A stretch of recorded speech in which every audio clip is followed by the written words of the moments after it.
ॐ विश्वं दर्पणदृश्यमाननगरी तुल्यन्निजान्तर्गतं पश्यन्नात्मनि मायया बहिर्भूतं यथा निद्रया यस्साक्षात् कुरुते प्रबोधसमये स्वात्मानमेवाद्वयं तस्मै श्रीगुरुमूर्तये नमः इदं श्रीदक्षिणामूर्तये बीजस्यान्तरिवाङ्कुरो जगदिदं प्राङ्निर्विकल्पं पुनः मायाकल्पितदेशकालकलना वैचित्रचित्रीकृतं मायावीव विजृम्भयत्यपि महायोगी वयस्वेच्छया तस्मै श्रीगुरुमूर्तये नमः इदं श्रीदक्षिणामूर्तये तस्मै श्रीगुरुमूर्तये नमः इदं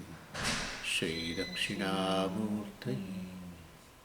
ॐ सहना भवतु सहनौ भुनक्तु सह वीर्यङ्करवावहै तेजस्विनावधीतमस्तु मा विद्विषावहै।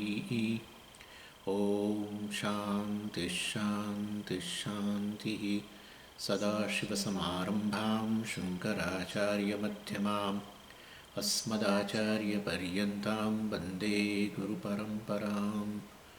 ॐ 13મા અધ્યાયનો 52મો શ્લોક. આરંભવાદિનઃ કાર્યે મૃદોદ્વૈકુણ્યમાપતેત રૂપસ્પર્શાદયઃ પ્રોક્તાઃ કાર્યકારણયોઃ પૃથક. એટલે આપણે કાર્યકારણના સંદર્ભમાં ચર્ચા કરતા હતા અને એની અંદર કાર્ય મિથ્યા છે, કારણ સત્ય છે, એ વસ્તુની ચર્ચા હતી. અને એમાં આપણે આગળ પણ આવેલું જ આ જ અધ્યાયની અંદર કે વૈશેષિકો જે છે એ વૈશેષિકો અને નૈયાયિકો અને બીજી બાજુ સાંખ્યો. સાંખ્યો જે છે વાસ્તવની અંદર એ પરિણામવાદીઓ છે અને વૈશેષિકો અને નૈયાયિકો જે છે એ આરંભવાદીઓ છે. કાર્યનો આરંભ થાય છે, નવું કાર્ય જ ઉત્પન્ન થાય છે કારણમાંથી. અને પરિણામવાદીઓ કહે છે કે કારણ જે છે કાર્યના રૂપમાં પરિણમે છે. આ રીતે એટલો ભેદ બેની વચ્ચે. એટલે કારણમાંથી નવું કાર્ય જન્મવું આરંભ, કારણ એનું એ રહે ને છતાંય કાર્ય નવું જન્મે. બોલો, એટલે કાર્યના પોતાના જ ગુણો વગેરે હોય. જ્યારે સાંખ્ય વગેરે કહે છે કે ના, કારણ જ કાર્યના રૂપમાં પરિણામ પામી જાય છે, એટલે કારણ બદલાઈ ગયું. વૈશેષિકો કહે છે કારણ એવું ને એવું રહીને છતાંય નવું જ કાર્ય ઉત્પન્ન થાય. અને એમાં પેલું કહ્યું હતું તમને ગઈ વખતે કે અણુ કે પરમાણુ જે છે એમાંથી જગત આવ્યું. અગ્નિ પરમાણુ, વાયુ પરમાણુ, પૃથ્વી પરમાણુ, જલ પરમાણુ. આકાશ તો નિત્ય છે, આકાશનું પરમાણુ નહીં. પણ આ ચારેય પ્રકારના પરમાણુઓ અવકાશમાં રહે છે. અને પછી ઈશ્વર નિમિત્ત કારણ બને અને આ પરમાણુઓને જોડવાનું કાર્ય કરે. પરમાણુઓ જોડાતા જોડાતા પછી સ્થૂળ અગ્નિ ને સ્થૂળ વાયુ ને બધું બને ને એમાંથી પછી જગત બને. એટલે હવે જે જગત બન્યું એ તો નવું જ બન્યું. પરમાણુ તો છે જ અંદર, પરમાણુ રૂપે રહીને છતાંય નવું જ. પરમાણુમાં જે ગુણો જોવા ના મળે એ ગુણો બધા આ જોવા મળે. તમે વિચાર કરો, અહીંયા આ સ્થૂળ શરીર જે છે, સ્થૂળ મહાભૂતોમાંથી બનેલું, એના પોતાના ગુણો છે. હવે એ આ સ્થૂળ મતલબ કે આ સ્થૂળ શરીરના ગુણો પેલા પરમાણુમાં ક્યાં જોવા મળે છે? અને છતાંય પરમાણુ નથી અંદર, એવું થોડું છે. છેવટે બધું પરમાણુ જ આવે. આ રીતે એ તદ્દન નવું જ કાર્ય જન્મે છે એમ કે છે. જ્યારે પરિણામવાદીઓ કહે છે કે ના ના ના, કારણ જ બદલાઈ જાય કાર્યના રૂપમાં, જેમ દૂધનું દહીંમાં રૂપાંતર થઈ જાય. કારણ જોવા ન મળે, કારણનું કાર્યમાં પરિણામ. આપણે તો બેમાંથી એકેનો સ્વીકાર નથી કરતા. એટલે અહીંયા વાસ્તવની અંદર વૈશેષિકો પૂછે છે કે તમે જેમ આપણને કહે છે, તમે ક્યારેક ક્યાંક ક્યાંક તો પાછો પરિણામનો સ્વીકાર કર્યો છે, પરિણામવાદનો. છેવટે વિવર્તવાદ, અર્થાત કાર્ય તો કેવળ પ્રતીતિ છે, કારણની જ પ્રતીતિ, એપિયરન્સ કાર્ય છે, કારણનું પરિણામ પણ નહીં અને તદ્દન નવું કાર્ય પણ નહીં, કાર્ય જ પ્રતીતિ છે ને. એમ કરીને આપણે વિવર્તવાદ. પણ ક્યાંક ક્યાંક આચાર્યોએ વિવર્તવાદની પૂર્વમાં જે પરિણામવાદનો સ્વીકાર જાણે કર્યો. એટલે ચાલો સ્વીકારીએ કે કારણનું પરિણામ કાર્ય છે, પણ પછી કાર્યમાં નજર કરો તો તમને પેલું કારણ જ દેખાય, એનાથી અન્ય કશું જણાય જ નહીં, સત્ય વસ્તુ. આ રીતે વાસ્તવની અંદર એ ત્યાં કહેવામાં આવેલું. એટલે એટલે એ વૈશેષિકો કહે છે કે ક્યાંક જેમ તમે પરિણામનો સ્વીકાર કરો છો એવી રીતે અમારો પણ આરંભવાદનો ક્યાંક ક્યાંક સ્વીકાર કરો. અમે તો એમના કરતાં સારા છીએ. તમે જો કહો છો કે કારણમાં લેશ માત્ર પરિણામ આવ્યા વગર બદલાયા, કારણમાં લેશ માત્ર બદલાવ આવ્યા વગર કાર્યના રૂપમાં જણાવવું, એ તમારો વિવર્તવાદ છે ને. તો અમે તમને તો કહીએ તો છીએ કે કારણ એમનું એમ જ રહે છે, છતાં નવું કાર્ય ઉત્પન્ન થાય છે. તો અમે પેલા પરિણામવાદીઓ કરતાં તો સારા ને. પરિણામવાદીઓ તો કહે છે કારણ બદલાઈ ગયું, હવે પરિણામ થઈ ગયું, એનું નવું વિકાર આવી ગયો. દૂધ છે હવે દહીં બની ગયો, દહીંનું કારણ દૂધ, પણ દૂધનો વિકાર થઈ ગયો, દૂધ હવે તો રહ્યું જ નથી. યાર અમે તો સારા, અમે તો કહીએ છીએ કે ભલે આ સ્થૂળ શરીરમાં જે ગુણો છે પેલા પરમાણુમાં નથી જોવા મળતા, પણ છતાંય પરમાણુ જ છેવટે નીકળે છે ને. એટલે પરમાણુમાં પરિવર્તન નથી આવ્યું, પરમાણુઓ જોડાતા ગયા અને નવું કાર્ય બન્યું એમ. એટલે અમે એમના કરતાં નજીક છીએ તમારે, એટલે અમારો ક્યાંક ક્યાંક સ્વીકાર કરો એમ કહે છે. આરંભવાદીન કાર્યે મૃદ દ્વૈગુણ્યમ આપતેત. એટલે મૃદ કાર્ય, મૃદનું કાર્ય ઘડો વગેરે જે છે એ દ્વૈગુણ્યમ, કારણના ગુણો તો હતા જ કારણમાં, પણ એવું ને એવું રહ્યું. ના નવું કાર્ય બન્યું એટલે એમાં નવા ગુણો આવે, એટલે દ્વૈગુણ્યમ, ડબલ ગુણોવાળું થઈ ગયું કાર્ય. પરમાણુના ગુણો તો છે જ અંદર, પણ સાથે સાથે એક નવું જે કાર્ય બન્યું એના પોતાના ગુણો. જેમ કે અહીંયા સ્થૂળ શરીરના ગુણો એ તો છે જ, નવા ગુણો આવ્યા, અને એ મૂળ તો પરમાણુ જ છે બધા, પરમાણુના પોતાના ગુણ. એટલે આ રીતે જે કાર્ય બન્યું પરમાણુમાંથી એ દ્વિગુણ, બે ગુણોવાળું છે આરંભવાદીઓના મતે. એટલે આ રીતે એ લોકો કહે છે. એટલે એનો અર્થ એવો થયો કે જે કાર્ય બન્યું એના પોતાના ગુણો હોય તો પછી પરમાણુનું વજન કેટલું? બિલકુલ નહીં. સ્થૂળ શરીરનું વજન કેટલું? ઘણું બધું, 70 કિલો. પરમાણુનું વજન કશું નહીં. એટલે આ રીતે વાસ્તવની અંદર આ લોકો આ પ્રકારે કહે છે. એટલે આ જેવી રીતે માટી છે એનું વજન, તો પછી આપણે આગળ વધીએ. માટી છે એનું વજન 1, અને એમાંથી બનેલો ઘડો છે એનું પોતાનું વજન આવ્યું કે નવું કાર્ય ઉત્પન્ન થયું. એટલે તો હવે ડબલ વજનવાળો ઘડો હોવો જોઈએ. માટીનું વજન પ્લસ પોતાનું વજન ડબલ હોવું જોઈએ. એટલે આ રીતે કાર્યકારણમાં સર્વથા ભેદ માનો તમે, તો પછી આવો દોષ ઉત્પન્ન થાય. તમે જાણો છો કે વાસ્તવની અંદર ઘડાની અંદર, એટલે એ લોકો જ્યારે આવું ઉદાહરણ આપે ત્યારે આપણે કહીએ વાસ્તવની અંદર કે ખરેખર તમે જુઓ અહીંયા કાર્યની જે વાત કરી રહ્યા છે એમાં માટી અને ઘડાની ઉદાહરણ લો. જો આવું થતું હોય, તમારો વાદ સ્વીકારીએ તો પછી અમારે તો માટીનું જે વજન હતું અને હવે એમાંથી તદ્દન નવો ઘડો ઉત્પન્ન થયો તો એનો પોતાનો ગુણ, દાખલા તરીકે વજન નામનો ગુણ, તો એ ઘડાનું પોતાનું વજન. તો હવે એ ઘડાની અંદર બંને વસ્તુ, કારણ તો છે જ, બરાબર છે, કારણમાં બદલાવ નથી આવે, એટલે કારણનું પોતાનું વજન તો છે, માટીનું વજન, પ્લસ નવો ઘડો ઉત્પન્ન થયો એનો પોતાનો ગુણ એટલે પોતાનું વજન. તો હવે ઘડો ડબલ વજનનો હોવો જોઈએ, પણ આવું તો જોવા નથી મળતું. એટલે કાર્યકારણમાં તદ્દન વિલક્ષણ ભેદ માનો કે કારણમાંથી તદ્દન નવું જ કાર્ય ઉત્પન્ન થાય છે, કારણ કાર્યનો ભેદ માનો તો આવો દોષ ઉત્પન્ન થાય.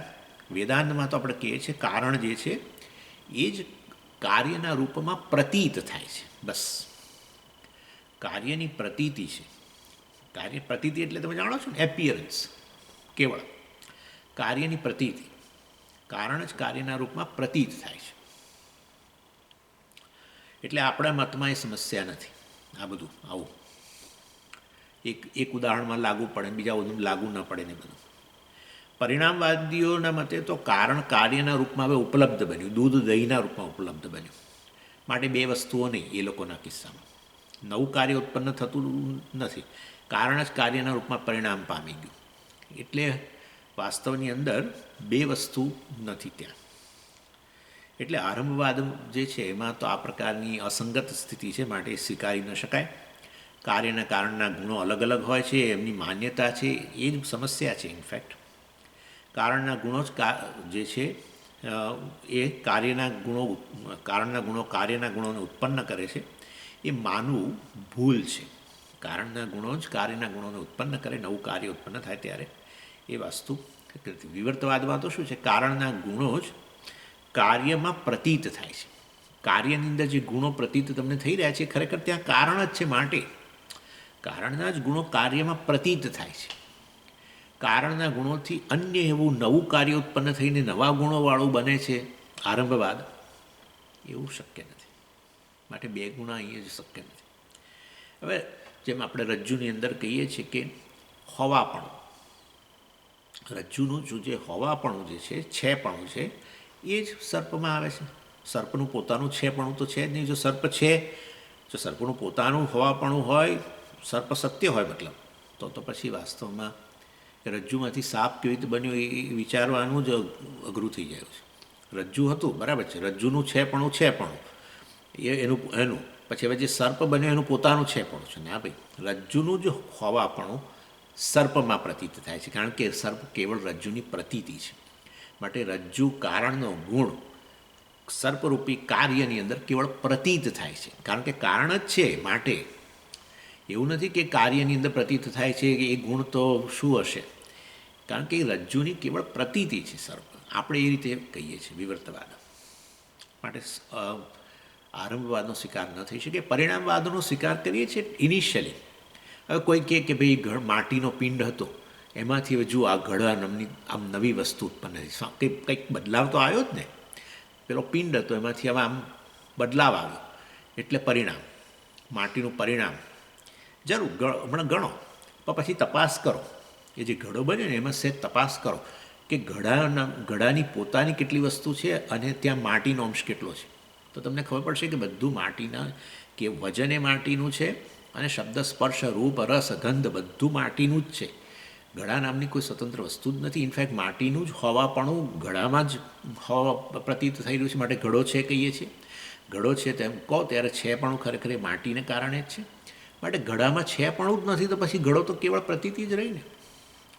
એટલે આ આપણે ઇનિશિયલી આમ જોઈએ તો એવું લાગે કે એક માટીનો પિંડ હતો, એમાંથી હવે એક નવું આકાર આવ્યો, એટલે માટીનું પરિણામ થઈ ગયું.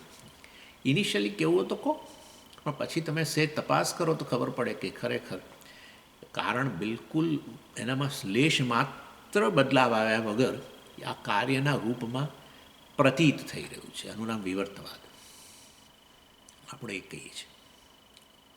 એટલે કારણ અને કાર્ય નામની બે કોઈ વસ્તુઓ જ નથી.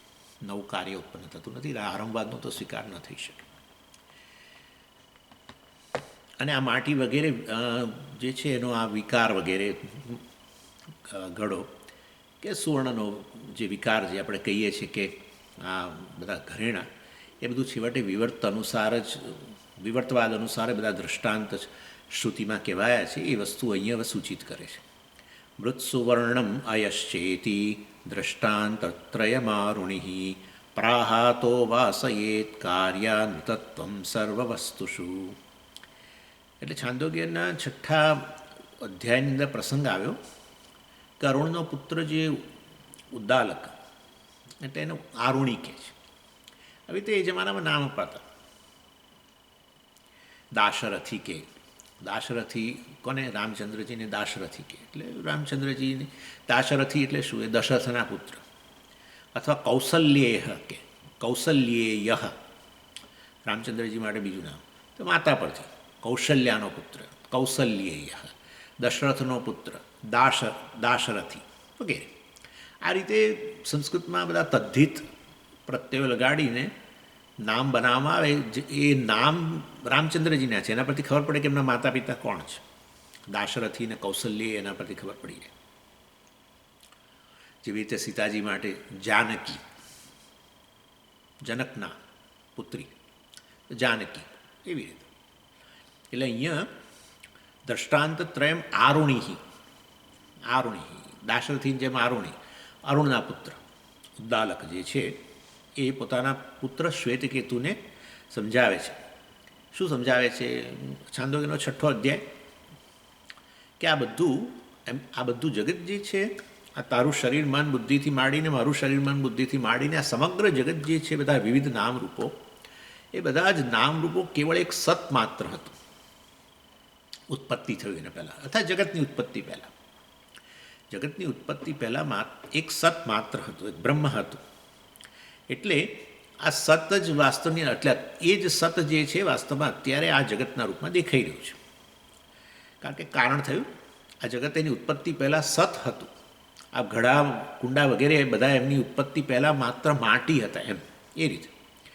એટલે સદ જે છે એ જ આ બધાના રૂપમાં અત્યારે જણાઈ રહ્યું છે. બધું સદરૂપ છે, બધું સદરૂપ છે. એટલે સત એટલે તો અસ્તિત્વ, હોવું, છેપણું. તો જગતમાં અત્યારે છેપણું છે જ, બધી વસ્તુમાં છેપણું છે. સ્વામી છે, આ છે, પુસ્તક છે, ગુલાબ છે, ફલાણું છે, કમ્પ્યુટર છે,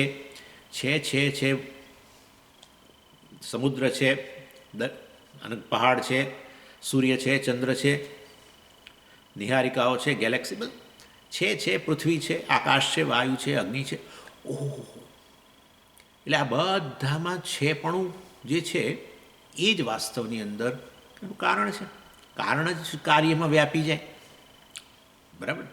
ઘડામાં શું વ્યાપી ગયું? માટીનું જ હોવાપણું ઘડામાં આવ્યું. એવી રીતે આ સમગ્ર જગત જે છે એમાં છેપણું જે છે એ જ એનું કારણ છે. એ છેપણું લઈ લો તો પછી છે ક્યાં કશું રહ્યું જ નહીં. બરાબર? માટે કારણ જ અસ્તિત્વ પ્રદાન કરે કાર્યને. એટલે આ સમગ્ર જગતની ઉત્પત્તિ પહેલાં કેવળ સત બ્રહ્મ, એ બ્રહ્મ જ અત્યારે આ બધાના નામરૂપમાં વ્યાપી ગયેલું છે. બ્રહ્મ કે કારણ ન હોય તો કાર્ય ક્યાં છે? કાર્યનું અસ્તિત્વ જ રહેતું નથી. એટલે એ રીતે આ બધું જે જણાઈ રહ્યું છે, વિવિધ નામરૂપો, એમનું પોતાનું અસ્તિત્વ નથી. જેમ ઘડાનું પોતાનું અસ્તિત્વ નથી, એવી રીતે આ બધા નામરૂપોનું અસ્તિત્વ નથી. એને વ્યાપીને રહેલું છે બ્રહ્મ, સદબ્રહ્મ, અને વ્યાપીને રહેલું છે પૂરેપૂરું. એટલે એ સદબ્રહ્મ જ આ રૂપની અંદર જણાઈ રહ્યું છે. જેમ માટી જ પેલા ઘડાના રૂપમાં પ્રતીત થઈ રહી છે, એવી રીતે સદબ્રહ્મ જ આ બધા નામરૂપ રૂપમાં પ્રતીત થઈ રહી છે. નામરૂપની પોતાની સત્યતા કોઈ છે નહીં, એટલે કેવળ દેખાવ છે એવું કહેવાય. કોનો દેખાવ? સદબ્રહ્મનો. એટલે બ્રહ્મ જ આ બધા અનેક નામરૂપ રૂપે જણાઈ રહ્યું છે. નામરૂપ અવાસ્તવિક થઈ ગયા, મિથ્યા જેને કહે છે. અને એના માટે 3 દ્રષ્ટાંત ત્યાં આપ્યા. મૃત સુવર્ણમ અયશ્ચ ઇતિ દ્રષ્ટાંતત્રયમ આરુણિ પ્રાહ. આરુણિ ઉદ્દાલકે કહ્યું, કોને? પોતાના પુત્રને જ્ઞાન આપવા માટે, કારણનું જ્ઞાન આપવા માટે, મોક્ષ માટે. પ્રશ્ન તો ખરેખર એવો કરેલો કે તું ગુરુકુળમાંથી આવ્યો છું અત્યારે, અને એ ગુરુકુળમાંથી તું આવી રીતે સ્નાતક થઈને આવ્યો, પરંતુ તારામાં, એટલે પિતાજીએ સીધું ન કહ્યું એમ, પણ એમ પિતાજીને તરત ખ્યાલ આવી ગયો કે આ જેમ પેલી વ્યક્તિ કદાચ કોઈ હાવર્ડમાંથી ગ્રેજ્યુએટ થઈને આવે અને પછી પેલો થોડો અધ્ધર ચાલે, એવી રીતે આ થોડો અધ્ધર ચાલતો હતો. એટલે એને કારણે વાસ્તવની અંદર એને પછી એટલે ક્યાંક આમ કંઈક મેળવ્યું છે મેં જ્ઞાન એમ. અને આચાર્ય કે મારા ગુરુકુળની અંદર મારા જે ગુરુજી હતા એ મને જ શ્રેષ્ઠ શિષ્ય કહેતા હતા કે યુ આર બેસ્ટ સ્ટુડન્ટ એમ. એટલે એ લીધે થોડી હવા હતી એના. તો તરત ઉદ્દાલક અને આવ્યો ઘરે, એટલે પિતાજીને મળ્યો તો પિતાજીએ કહ્યું કે હા તે શું ભણીને? કહ્યું હશે અમે આ ભણ્યું, તે ભણ્યું, પેલું ભણ્યું. તો કે તે તારા ગુરુજીને એવું કંઈક પ્રશ્ન કર્યો, એવા જ્ઞાન વિશે પ્રશ્ન કર્યો કે જેને જાણવાથી, એવી એક વસ્તુના જ્ઞાનથી બધું જ જણાઈ જાય, સર્વજ્ઞ બની જવાય. હે તું આ બધું જાણીને આવ્યો પણ તું હજુ સર્વજ્ઞ તો નથી જ. પણ એવી વિદ્યા છે, એવી વસ્તુ છે કે જેને જાણવાથી બધું જ જણાઈ જાય, સર્વજ્ઞ બની જવાય. એવું તે પૂછ્યું તાર ગુરુજીને? પેલાના બધું હવા એ કે કદાચ મારા ગુરુજી જ નહીં જાણતા હોય વસ્તુ, નહીં તો મને કહી છે, કારણ કે હું એમનો બહુ આમ પટશિષ્ય હતો એટલે બહુ એટલે આવું કહ્યું. એટલે આ વસ્તુ પછી એણે કહ્યું કે મને આવું જ્ઞાન આપો. શ્વેતકેતુએ કહ્યું, પિતાજીને જરા થોડો ઢીલો પડ્યો, કારણ કે કહેવું પડ્યું નથી ખબર મને, એટલે થોડો ઢીલો પડ્યો. અને પછી વાસ્તવની અંદર પિતાજીએ જ્ઞાન આપ્યું આચાર્ય બનીને. અને એમાં આ કહ્યું કે કારણને જાણવાથી કાર્ય જણાઈ જાય, કારણ કે કારણથી અન્ય કાર્ય નામની કોઈ સ્વતંત્ર વસ્તુ જ નથી. પ્રતીતિ છે આ તો બધી કારણની. એટલે બ્રહ્મ કે સદવસ્તુની જ આ બધી પ્રતીતિ છે. માટે તું સદબ્રહ્મને જાણી લો તો આ બધું જણાઈ ગયું. આની અંદર રહેલી સત્ય વસ્તુ છે એ તો કેવળ બ્રહ્મ છે. અસ્થિભાતિ પ્રિય કહીએ છીએ આપણે, સચ્ચિદાનંદ. એની એટલે વાસ્તવની અંદર એવી વિદ્યા છે. આવું કહ્યું. અને એમાં એમણે દ્રષ્ટાંત આપેલા મૃત, સુવર્ણ અને અય. અય એટલે લોખંડ. એક લોખંડમાંથી બનેલી બધી વસ્તુઓ, લોખંડ કારણ, લોખંડમાંથી બનેલી બધી વસ્તુઓ, પતરા હોય, ખીલી હોય, આ હોય, જે પણ ક્લેમ્પ બનાવો, જે પણ બધું બનાવો તમે, એ બધી જ વસ્તુઓ વાસ્તવની અંદર જે છે એ બધી વસ્તુઓને ડિટેલમાં જાણવાની જરૂર નથી, કારણ કે આ બધું લોખંડ છે એવું જાણવા માત્રથી આ બધી વસ્તુઓ જાણે કે જણાઈ ગઈ, કારણ કે એનું એ જ સાર વસ્તુ છે, સત્ય વસ્તુ એ જ છે. એનીવે, એટલે આ રીતે 3 ઉદાહરણ આપ્યા હતા. મૃત, માટીનું, માટીમાંથી બનેલી વસ્તુઓ બધી જણાઈ જાય, માટીને જાણીએ તો કારણને. સુવર્ણનું દ્રષ્ટાંત આપ્યું, સુવર્ણમાંથી બનેલી બધા ઘરેણાઓ, આભૂષણો છે, બધા જણાઈ જાય ખાલી આ સુવર્ણ છે એવું જાણવાથી. એવી રીતે લોખંડમાંથી. પ્રાહ, એટલે આ પ્રકારે કહ્યું હતું શ્વેતકેતુને. એટલે કારણ સત્ય છે અને એ જાણવાથી બધી વસ્તુ પદાર્થ, કાર્ય તો અસત્ય છે અને માટે એને જાણવાનો પ્રયત્ન પછી નિરર્થક છે, કારણ કે આ કેવળ દેખાવ છે. હવે તમે કહો કે હું એ નામરૂપ, દેખાવ એટલે નામરૂપ, એ રૂપ કોનું છે? બ્રહ્મનું. જેમ કે ઘડા નામનું રૂપ છે, બરાબર છે, એને નામ તમે આપ્યું ઘડો, એમ એક રૂપ આવ્યું એટલે તમે કહ્યું ઘડો, એટલે નામરૂપ થયું. પણ એ રૂપ તમે સત્ય માનો તો ખોટું છે ને. રૂપને ઠોસ માની લો, ટેન્જિબલ માનો તો ખોટું જ, કારણ કે એ ઠોસ વસ્તુ ત્યાં શું છે? કેવળ માટી છે. એટલે માટીનો જ કેવળ ખાલી એક દેખાવ જ છે.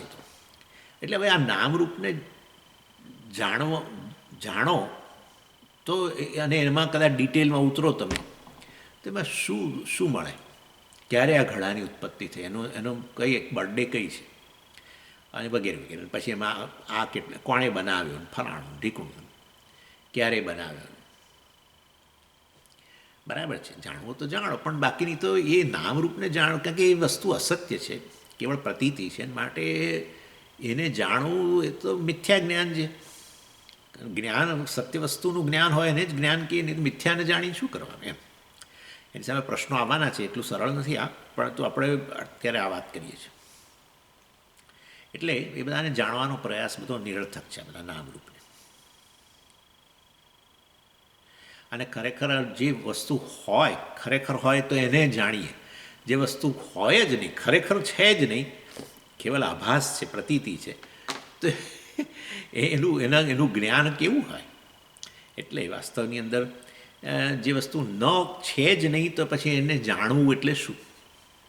જે વસ્તુ છે એને જાણો, સત્ય છે, જે છે જ ઠોસ છે એને જાણો, જે છે જ નહીં એને જાણો. અમે તો સર્પને બહુ સારી રીતે જાણી લીધો કે ક્યાંથી અહીંયા આવ્યો છે ને કઈ જાતિનો છે, અને કેટલી એની ઉંમર છે, કઈ પેટા જાતિ છે, ઝેરી છે કે બિનઝેરી છે. ઓહો, કયા સર્પની વાત કરો છો? રજ્જુ સર્પની. રજ્જુ પર જે સાપ દેખાય છે એની ઉંમર ને એની જાતિ, પેટા જાતિ, ફલાણું ઢીકણું, શું જે છે જ નહીં એ વસ્તુને જાણવાનું એટલે શું? એ વસ્તુનો આધાર જ ક્યાં છે? જે છે જાણો, રજ્જુને જાણી લો તો બધું તો પ્રયોજન સિદ્ધ થઈ જશે. શું ભય જતો રહેશે? આ પરસેવો થયેલો નીકળી જશે. એટલે વાસ્તવમાં સત્ય વસ્તુ જે વસ્તુ છે એને જાણવું જોઈએ. જે વસ્તુ છે જ નહીં, કેવળ આભાસ છે, પ્રતીતિ છે, એનું જ્ઞાન એટલે શું? ઠેકડી ઉડાડે છે હમણાં, પૂર્વ પક્ષી ઠેકડી ઉડાડશે. એનીવે, એટલે વાસ્તવની અંદર એક સન્માત્ર સત્ય છે, આ કાર્યભૂત પ્રપંચ મિથ્યા છે. આ રીતેથી વિચાર કરીને તમારી વાસનાઓ કે સંસ્કારો દ્રઢ કરી લો, જેથી જે કાર્ય પર તમને જાગ્રત અવસ્થામાં દ્રષ્ટિ પડે તો વધુ તમને તરત ખ્યાલ આવે કે આ મિથ્યા છે. અને મિથ્યા છે એ વસ્તુ સમજી ગયા પછી એના પ્રત્યેનું આકર્ષણ જતું રહ્યું, રાગદ્વેષ જતા રહે. બસ. હા, હવે આ જે જાણી લીધું કે રજ્જુ સર્પ સત્ય છે અને સર્પ મિથ્યા છે, તો હવે એ સર્પ માટે દ્વેષ કેવો હોય? મિથ્યા સર્પ માટેનો દ્વેષ કેવો હોય? હોય જ નહીં. ઇનફેક્ટ દ્વેષ ત્યારે જ હોય જ્યારે વસ્તુ સાચી છે તો જ તમને દ્વેષ હોય. તમને દાખલા તરીકે મારા માટે દ્વેષ હોય, આ એક્ઝામ્પલ છે. તો તમને મારા માટે દ્વેષ હોય તો એની પાછળ શું વસ્તુ હોય? કારણ શું? સ્વામી નામનો કોઈ વ્યક્તિ છે, સાચે સાચ છે આવું, અને એ માટે એમને એના માટે દ્વેષ છે. એટલે વસ્તુ સત્ય હોય તો રાગદ્વેષ આવે, નહીં તો ના આવે. મિથ્યા, તમે આ વસ્તુ એટલા માટે ઉદાહરણ આપે છે કે પેલી છીપોલી ઉપર ચાંદી દેખાય તેના માટે તમને કેટલો રાગ હોય, કેટલી ઈચ્છા હોય કે લાવો હું એ લઈ અને પેલાને સોનીને આપી આવું, વેચી આવું, આવું હોય, ઉપાડી લેવાની ઈચ્છા થાય. જો ચાંદી છે માની લો, સાચે સાચ છીપોલી ન દેખાય ને પેલી છીપ ન દેખાય ને ચાંદી જ દેખાય, તો પછી એને પકડવા માટે દોડો કે બીજું કોઈ આ ચાલે છે અહીંયા દરિયા કિનારે, બીજું કોઈ પકડે પહેલાં હું એ લઈ લઉં, ચાંદીનો સિક્કો અહીં પડ્યો છે. પણ ખબર પડે કે આ તો છીપોલી છે, તો પછી હવે તમે તમારા પગ જે દોડતા હતા એ તરફે અટકી જાય. ઇન શોર્ટ જાગ્રત અવસ્થાની અંદર આ કાર્ય જગત જે છે એ કેવળ એ સદ્બ્રહ્મા આત્માની જ કેવળ એક પ્રતીતિ માત્ર છે. એવા સંસ્કાર કે વાસનાને દ્રઢ કરો, કારણ કે અત્યારે જુદા સંસ્કાર દ્રઢ થયેલા છે. આ બધું જે જણાય છે જગત સત્ય છે, બધું જ સત્ય છે, અને એની પાછળ કોઈ સત્ય બીજી કોઈ વસ્તુ છે નહીં. એટલે વાસ્તવની અંદર એની પાછળ આત્મા સત્ય છે એ કલ્પના પણ નથી આપણને. આ તો તમારી વાત નથી, પણ આમ ઇન જનરલ અજ્ઞાની એના માટે તો આવું જ છે. એટલે એને તો જગત સત્ય છે એવી વાસના છે, અને એના કારણે રાગદ્વેષ પણ છે. રાગદ્વેષ એ વાસનાને કારણે જ આવે. મૂળ વાસના જગત સત્ય છે. એટલે હવે બદલાયું કે જગત મિથ્યા છે, આ રીતે પ્રતીતિ માત્ર છે. કોની? કારણની. કયું કારણ? સદ્બ્રહ્મ કે આત્માની પ્રતીતિ છે. માટે જગત બધું કેવળ આત્મા જ છે. આત્મા કે ચૈતન્ય છે, ચૈતન્યથી અન્ય નથી. એ પ્રકારની વાસના ધીરે ધીરે દ્રઢ કરો. વાસનાનો એટલે કે છે વાસયેત. જુઓ, અતઃ કાર્ય અનૃત સર્વ વસ્તુષુ કાર્ય અનૃતત્વ વાસયેત. આમાં એવું છે, વાસના શબ્દ જે છે એના પરથી આપણા ગુજરાતીમાં એ શબ્દ છે વાસ. વાસ વસ્તુ એવી છે કે એ તમે ઈચ્છો કે ન ઈચ્છો એ આવતી રહે. દાખલા તરીકે આસપાસ સમજો કે મોગરાના ફૂલો પડ્યા હોય, તમારા ધ્યાનમાં નથી, અને તમે કંઈ એની ઈચ્છા નથી કરી કે અહીંયા મોગરા હોવા જોઈએ, કશું જ નહીં. પણ જો મોગરા આસપાસ પડ્યા હોય તો તમારી જાણ બહાર, તમારી ઈચ્છા વગર પણ એની સુગંધ આપોઆપ જ આવે. એને કહેવાય વાસ. એવી ને એવી રીતે આપણી વાસનાઓ આવી છે. તમે ઈચ્છો કે ન ઈચ્છો એ એના આધારે, વાસનાઓને આધારે જ આપણા બધી વૃત્તિઓ ચાલતી રહે. હા, અને એટલે આપણી વાસના કઈ છે? કઈ દ્રઢ વાસના છે? જગત સત્ય છે, અને માટે રાગદ્વેષ. એટલે એ વાસનાને આધારે જ પછી આપણી બધી વૃત્તિઓ, રાગદ્વેષ વૃત્તિઓ ચાલતી રહે. આપણે એ જ થાય છે. જેવા નવરા પડીએ એટલે મન તો સતત વિચારો કરતું જ રહેશે, પણ જો આપણે કશું આપણો ચિંતનની પ્રક્રિયા શરૂ ના કરીએ, કશી વસ્તુ વિચાર કરવાનો આપણે આરંભ ન કરીએ, આપણું પસંદગી ન લાવીએ વચ્ચે, તો મન વાસનાઓને આધારે ચાલતું જ રહે. એટલે વાસના કે વાસ વસ્તુ એક જ છે. સતત મન આપણું એ વાસનાઓથી વાસિત થઈ ગયેલું છે, અને એટલે કે પછી રાગદ્વેષથી વાસિત થઈ ગયું છે. મન ક્યાં તો રાગના વિષય તરફ દોડવા માંડે, ક્યાં એ આપોઆપ જ દ્વેષના વિષય તરફ દોડવા માંડે. તમારી પસંદગી વગર. જેમ પેલી વાસમાં તમારી પસંદગી નથી ને આવતી રહે, એવી રીતે આ પણ આવતું રહે. એનીવે, એટલે હવે તમારે બદલવી છે પેલી ગંધ જે છે, રાગદ્વેષની ગંધ. એને બદલે હવે આ વાસ, સુવાસ જેને કહી શકીએ, એવી સુવાસને લાવવા માટે તમારે પસંદગી કરીને જ પહેલાં આ રીતે વાસના દ્રઢ કરવી પડે. પછી તમારું મન એનાથી સુવાસિત રહે. શું? આ જે કંઈ જણાઈ રહ્યું છે એ કેવળ એક આત્મા જ છે. જેવી રીતે સર્પમાં જે કંઈ જણાઈ રહેલું છે, શરૂઆતથી અંત સુધી પૂરેપૂરું જે પણ છે એ કેવળ અને કેવળ રજ્જુ જ છે. હોવા માત્ર જ સર્પનું એ રજ્જુ છે, કે રજ્જુનું હોવા માત્ર છે. તો પછી વાસ્તવની અંદર એવી રીતે આ જગત પણ આ રીતે કેવળ પ્રતીતિ છે, નામરૂપ તો પ્રતીતિ છે, મિથ્યા જેને આપણે કહીએ છીએ. સત્ય વસ્તુ પ્રત્યેકની પાછળ એક આત્મા જ છે, હું છું અથવા બ્રહ્મ છે. હમણાં જે તમારે કહેવું કહો કે પરમાત્મા છે. અને આ રીતની વાસના જ્યારે આપણે કરીએ, ઉત્પન્ન કરીએ, તો પછી કાર્ય જે છે કેવું લાગે આપણને, કે છે સર્વ વસ્તુનું કાર્ય અનૃતત્વમ. તો એ કાર્ય તમને અનૃત, ઋત એટલે સત્ય, અનૃત એટલે મિથ્યા. અને એને કારણે પછી આ પ્રપંચનું મિથ્યાત્વ જેટલું આપણા હૃદયમાં સ્થાપિત થતું જાય આ રીતે, એટલે અંતઃકરણ આપણું સંસાર ઉન્મુખ જે હતું પહેલાં, એને બદલે રાગદ્વેષને એને આધારે પ્રવૃત્તિ વગેરે એમાંથી મુક્ત થતું જાય. એટલે હવે મનમાં હવે આપણે સંસ્કાર આવે કે વાસ્તવમાં આકર્ષક વસ્તુ જે છે એ ખરેખર તો બ્રહ્મ છે. આકર્ષણ બધાને શેના માટે છે? સુખ માટે છે. આકર્ષણ શેના માટે છે? શાંતિ માટે છે. આકર્ષણ શેના માટે છે? સલામતી માટે છે. આ ત્રણ વસ્તુ માટે જ આકર્ષણ છે. પણ આપણને પહેલાં એમ હતું કે આ બધું, આ જગત જે સત્ય છે એમાં કોઈક પદાર્થ માટે આપણને રાગ છે, કારણ કે એ સલામતી આપે છે. કોઈક પદાર્થ પ્રત્યે રાગ છે, કારણ કે આપણે સુખ આપે છે. કોઈક જગ્યા એવી છે કે જે આપણને એમ લાગે છે કે શાંતિ આપે છે, કારણ કે આપણને એ જગ્યા સત્ય લાગે છે. એટલે વાસ્તવની અંદર આ રાગદ્વેષ જે છે એટલા માટે હોય છે કારણ કે એમાં આપણને સુખ દ્રષ્ટિ કે સલામતીની દ્રષ્ટિ કે શાંતિની દ્રષ્ટિ હોય છે. હવે સમજાયું કે આ તો કેવળ પ્રતીતિ છે. પ્રતીતિ જે વસ્તુ ખરેખર હોય જ નહીં, એ કેવી રીતે સલામતી આપે? હોય તો પછી એ સલામતી કે અસલામતી જે હોય આપે. વાસ્તવની અંદર જે છે જ નહીં ખરેખર, એ વસ્તુ કઈ રીતે તમને સુખનું કારણ બનનારી વસ્તુ ખરેખર તો હોવી તો જોઈએ ને. એટલે વાસ્તવની અંદર સુખ સલામતી કે આ શાંતિ આપનારી વસ્તુ જે છે એ સત્ય વસ્તુ છે. સત્ય વસ્તુ હોવી જોઈએ. અને સત્ય વસ્તુ તો કેવળ બ્રહ્મ છે, કારણ છે. બ્રહ્મ વાસ્તવની અંદર પરમાત્મા જે છે એ સુખનું કારણ છે, કે પછી આત્મા છે વટે સુખનું કારણ છે, શાંતિનું કારણ છે, સલામતીનું કારણ છે. એ રીતે વાસ્તવમાં આ રીતે ચિંતન કરતાં કરતાં હવે આકર્ષણ તમને એ સત્ય વસ્તુ બ્રહ્મ માટે બની જાય, નહીં કે જગત પ્રત્યે. જગત તો તમે સમજો છો કેવળ પ્રતીતિ છે. પ્રતીતિ જે વસ્તુ હોય જ નહીં, આટલું તો આપણે મનમાં ગોઠવી દેવું જોઈએ. જે વસ્તુ હોય જ નહીં એ સુખ સલામતી અને શાંતિનું કારણ કેવી રીતે બને?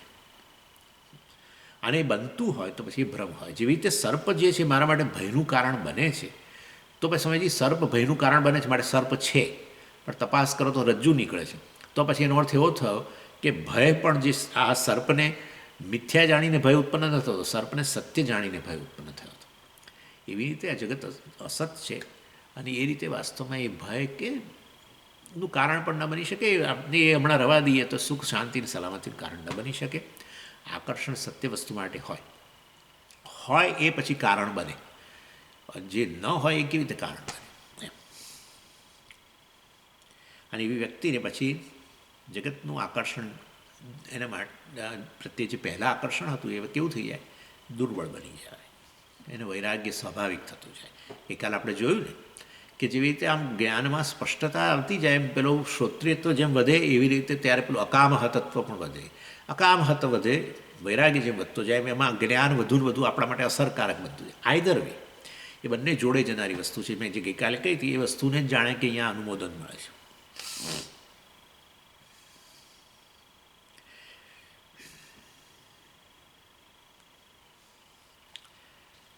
એટલે કાર્ય મિથ્યા છે એ સમજવું એ શું લાભ આપે છે એ વળું વધારે સ્પષ્ટ કરે છે. કારણ જ્ઞાનતઃ કાર્ય વિજ્ઞાનમ ચાપી સો વદતે સત્ય જ્ઞાને જ્ઞાનમ કથમત્ર ઉપપદ્યતે. પછી આગળ 55મો શ્લોક એ જોડે લઈ લઈએ. સમૃત્કસ્ય વિકારસ્ય કાર્યતા લોકદૃષ્ટિતઃ વાસ્તવોત્ર બુદંશ અસ્ય બોધ કારણબોધતઃ. વાસ્તવોત્ર બુદંશોસ્ય બોધ કારણબોધતઃ. એ બુદંશોસ્ય જોડે લઈ લેવાનું. એટલે ઉદાલકે પેલું કહ્યું ને કે કારણના જ્ઞાનથી કાર્યનું જ્ઞાન થઈ જાય છે. કારણ કાર્ય તો કેવળ પ્રતીતિ જ છે. કારણની પ્રતીતિ જ કાર્ય છે, આપણો વિવર્તવાદ. એટલે કારણના જ્ઞાનથી કાર્યનું જ્ઞાન થઈ જ ગયું. કારણ કે કાર્યની અંદર સત્ય વસ્તુ જે છે, સત્ય વસ્તુને જાણવું એને જ જ્ઞાન કહેવાય. એટલે કાર્યની અંદર જે સત્ય વસ્તુ છે એ તો કારણ જ છે, એનાથી અન્ય પછી બીજું નીકળતું જ નથી કશું. એટલે કહો કે કાર્યનું જ્ઞાન મેળવીએ છીએ, અનુજ્ઞાન, પરંતુ વાસ્તવની અંદર કારણ જાણી લઈએ તો આ અને આ બધું જણાઈ ગયું. બધાનું કારણ, બધી વસ્તુ જાણે કે બધા કાર્ય જાણે કે જણાઈ ગયા. એટલે એના પર પ્રશ્ન એ થયો કે સત્યના જ્ઞાનથી જૂઠી વસ્તુનું જ્ઞાન થઈ જાય એવું કેમ કહો છો? કારણ જ્ઞાન એ કાર્ય જ્ઞાન. એ કારણને જાણવાથી બધું કાર્ય જગત જણાઈ જાય. જગત તમે મિથ્યા કહો છો, બરાબર છે. તો એક સત્ય વસ્તુ કારણને જાણવાથી જગત મિથ્યા છે એનું જ્ઞાન થઈ જાય એવું કેવું? મિથ્યાનું વળી જ્ઞાન હોય. એટલે મિથ્યાનું જ્ઞાન એટલે કે મિથ્યા જ્ઞાન. તો મિથ્યા જ્ઞાન છે એને જ્ઞાન કહેવાય કે ન કહેવાય? હે, મિથ્યા જ્ઞાન તો એને કહેવાય કે જે બાધિત ન થાય, જેનો બાધ ન થઈ શકે એને જ્ઞાન કહીએ. બાધ થઈ જાય તો પછી તો ભ્રમ થઈ ગયો. વસ્તુ છે એ તમે જે જાણી અને પછી તમને ખબર પડી કે આ વસ્તુ આવી તો છે નહીં, તો પછી આપણે શું કહીએ કે અરે હું તો બ્રહ્મા હતો. એટલે વાસ્તવની અંદર સત્યના જ્ઞાનથી મિથ્યાનું જ્ઞાન થઈ જાય એ કયા પ્રકારનું છે એમ કરીને પ્રશ્ન કરે છે. એનીવે, એટલે શ્વેતકેતુએ પિતાને પૂછ્યું કે શું તું એ વસ્તુ શીખીને આવ્યો કે જેને જાણવાથી બધું કોઈ જણાઈ જાય, બધું જાણે સંભળાઈ જાય, બધું જાણે દેખાઈ જાય, એવું જ થયું ને? બધું જાણે કે જણાઈ જાય, બધું જાણે કે વિચારાઈ જાય. કાર્ય વિશે વિચાર કરીએ. કાર્ય એટલે કાર્ય જગત છે જેની અંદર શબ્દ છે, શબ્દનું જ્ઞાન થઈ ગયું જાણે. અને આ બધા રંગરૂપ છે તો એ રંગરૂપનું જ્ઞાન થઈ ગયું. કારણને જાણ્યું એટલે કાર્ય જગત જેની અંદર શબ્દ સ્પર્શ રૂપ રસ ગંધ છે બધું જણાઈ ગયું. બધા શબ્દ જણાઈ ગયા, બધા રંગરૂપ જણાઈ ગયા, બધી ગંધ જણાઈ ગઈ. એવું જ થયું ને? એટલે આવું તે તારા ગુરુજીને પૂછ્યું હતું કે આવું એકને જાણવાથી બધું જણાઈ જાય? એટલે કહ્યું ના. એટલે કારણ જે પરમાત્મા છે એને જાણવાથી બધું કાર્ય એ જણાઈ જાય. કારણ જ્ઞાનથી કાર્ય જ્ઞાન થઈ જાય એવું જે ઉદ્દાલકે કહ્યું. એટલે કારણ કે કહ્યું કે વાસ્તવમાં કારણ સત્ય છે, તમે કહી રહ્યા છો. એટલે સચ્ચી વસ્તુને જાણવાથી જૂઠી વસ્તુ કાર્ય જે છે એનું જ્ઞાન કેવી રીતે થાય? સાચી વસ્તુ કારણને જાણવાથી કાર્ય જે જૂઠું મિથ્યા એનું જ્ઞાન થઈ જાય એટલે શું પડે? એટલે સત્ય જ્ઞાનથી મિથ્યા જ્ઞાન થાય એવું તમે કહેવા માગો છો? આ તો એવું થયું. એટલે અહીંયા છે ને બે તરફી સમસ્યા છે. બધું જણાઈ જાય એટલે શું? અમારે એટલું જાણવું છે. બધું જણાઈ જાય એટલે શું? તમે તો કહો છો સર્વજ્ઞ. જ્ઞાનીને સર્વજ્ઞ કહે છે, બરાબર ને? જ્ઞાની સર્વજ્ઞ મુંડકોપનિષદમાં જ આવ્યું. સર્વજ્ઞ કહો, ઈશ્વરે સર્વજ્ઞ સર્વવિત, અને જ્ઞાનીએ સર્વજ્ઞ કહો. અહીંયા એ જ કહ્યું, એક વિજ્ઞાને સર્વમિદમ વિજ્ઞાતમ ભવતી. મુંડક ઉપનિષદ કહ્યું ને, છાંદોગ્યમાં આવ્યું. એક વસ્તુને જાણવાથી બધું જ જણાઈ જાય. કારણ સમગ્ર જગતના કારણને જાણવાથી આખું જગત જણાઈ જાય, સર્વજ્ઞ બની જાઓ એમ. એટલે કારણને જાણવાથી આ કાર્ય, તમે તો એને મિથ્યા કહો છો, એ મિથ્યા જ્ઞાન થઈ જાય એવું કહો છો. કારણ જ્ઞાન એ કાર્ય જ્ઞાન. એટલે વાસ્તવમાં એ શું વસ્તુ છે? હવે હું સ્વીકારી ના શકીએ મિથ્યા જ્ઞાન. કાર્ય જ્ઞાન એટલે મિથ્યા જ્ઞાન. કારણને જાણ્યું એટલે કાર્ય જણાઈ ગયું. કાર્ય શું છે? મિથ્યા, એટલે મિથ્યા જ્ઞાન. આ જ્યારે ટિપિકલ લાગે છે અમને. અને એમાં વસ્તુ તમે વિચારો કે જેમ કે બધું જાણવું એટલે શું? દાખલા છે એક સમજો કે એક લીમડાનું ઝાડ છે, અને લીમડાનું ઝાડ હોય એની અંદર અસંખ્ય ગુણો છે, એના અનેક અનેક એની વિભૂતિ છે. તો બહુ આપણે ત્યાં આવે છે ભાઈ લીમડાના ગુણો વિશે હજારો ગુણો રહેલા છે. આમાં બોલીએ આપણે કેટલાય ગુણો છે કેટલાક ગુણો મને ખબર છે, કેટલાય બધા ગુણો છે મને ખબર નથી. અને પહેલાં જૂના જે હવે અત્યારે એવું બને કે જે જૂના આપણે જે જાણતા હતા ગુણો પહેલાં જે આપણે માનતા હતા એ હવે નથી, હવે બધા નવા ગુણો છે એવું પણ બધું આવે. એટલે આપણે લીમડા વિશેનો જે જૂનો ભ્રમ હતો એ તૂટતો જાય. એમાં આટલું આવા ગુણો છે એવું માનતા હતા, અને હવે શોધાયું કે ના એવા ગુણો નથી એની અંદર, પરંતુ આવા ગુણો છે. એટલે જૂનો બધો આપણો ભ્રમ છે એ તૂટતો જાય બધો. એટલે બધા ગુણો જે છે એ બધા ગુણો લીમડાના એક સાથે એક વ્યક્તિ જાણતું હોય આવું બને નહીં, કદી શક્ય જ નથી. આ ઉદાહરણ આપું છું તમને જગતના સંદર્ભમાં. અહીંયા લીમડાનું ઉદાહરણ આપું છું. લીમડાના બધા જ ગુણો આપણને ખબર પડી જાય એવું એ નહીં. અને એવું એ નહીં કે હું લીમડાને બિલકુલ જાણતોય નથી. લીમડાના બધા ગુણો મને ખબર ન પડે, અને સાથે સાથે એવું નહીં કે હું લીમડાને જાણતો નથી. લીમડા માટે જે કંઈ થોડું ઘણું જે કંઈ જ્ઞાન છે એ મારી પાસે છે, પૂરેપૂરી જાણકારી નથી. હવે એ વાસ્તવની અંદર જો કાર્ય જો આ પ્રકારે મિથ્યા હોય તો એને જાણવાનું એ જ્ઞાન ન કહી શકાય. અને સત્ય વસ્તુ કહો તો પછી એ સત્ય વસ્તુનું પૂરેપૂરું જ્ઞાન સંભવી નથી શકતું. જગત જે છે એ જગત સત્ય હોય તો હવે લીમડાને છોડી દો. જગત સત્ય હોય, લીમડો સત્ય હોય તો લીમડા વિશેની પૂરેપૂરી જાણકારી નથી, બરાબર છે? એ રીતે સર્વજ્ઞ ન કહેવાય. અને તમે કહો કે ના લીમડો તો મિથ્યા છે, તો મિથ્યાને જાણીને સર્વજ્ઞ કેવી રીતે કહેવાય? એમ લીમડા વિશેની પૂરેપૂરી જાણકારી નથી, થોડી ઘણી જાણકારી છે, એ રીતે સર્વજ્ઞ ન કહેવાય, બરાબર છે?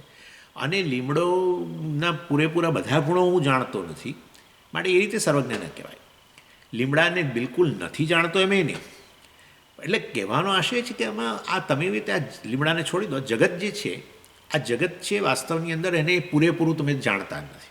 નેચરલી લીમડાની જેમ બધા લીમડાના બધા ગુણો નથી જાણતા, એમ જગતને બધા ગુણો તમે નથી જાણતા, માટે સર્વજ્ઞ ન કહી શકાય. અને તમે કહો કે ના ના ના જગત તો મિથ્યા છે, તો પછી મિથ્યા વસ્તુને જ્ઞાનથી તમે સર્વજ્ઞ કેવી રીતે કહેવાઓ? તમે સમજી ગયા? મિથ્યા વસ્તુના જ્ઞાનથી તમે સર્વજ્ઞ કેવી રીતે કહેવાઓ? લીમડો સત્ય હોય તો એને પૂરેપૂરા ગુણોનું જ્ઞાન નથી, માટે સર્વજ્ઞ નથી. ના, લીમડો સત્ય નથી, મિથ્યા છે. તો મિથ્યા હોય, જૂઠો છે દાખલા તરીકે, તો પછી વાસ્તવની અંદર એ લીમડાનું જે કંઈ જ્ઞાન છે એનાથી તમે જ્ઞાની કેવી રીતે કહેવાઓ? કારણ કે લીમડો જ તમે મિથ્યા કહો છો. એક્ઝામ્પલ આપું છું તમને. તો એવી રીતે તમે કહો છો કે એક વસ્તુને જાણવાથી આ બધું આ જગત જણાઈ જાય. પણ આ બધું જણાઈ જાય એટલે શું? જગતમાં બધી ઇવન સ્વામીના કેટલા ગુણો છે ને દોષો છે તમને ખબર નથી, રાઈટ? તો પછી આખા જગતના બધા જ ગુણ દોષ સહિત બધાનું જ્ઞાન તો પ્રાપ્ત કરી જ ન શકાય. તો એનો અર્થ એવો થયો કે હું સર્વજ્ઞ બની જ ન શકું. અને તમે કહો કે ના ના એને જાણવાની જરૂર નથી, આ તો બધું મિથ્યા છે, તો પછી મિથ્યા જ્ઞાનથી તમે સર્વજ્ઞ કેવી રીતે કહેવાઓ?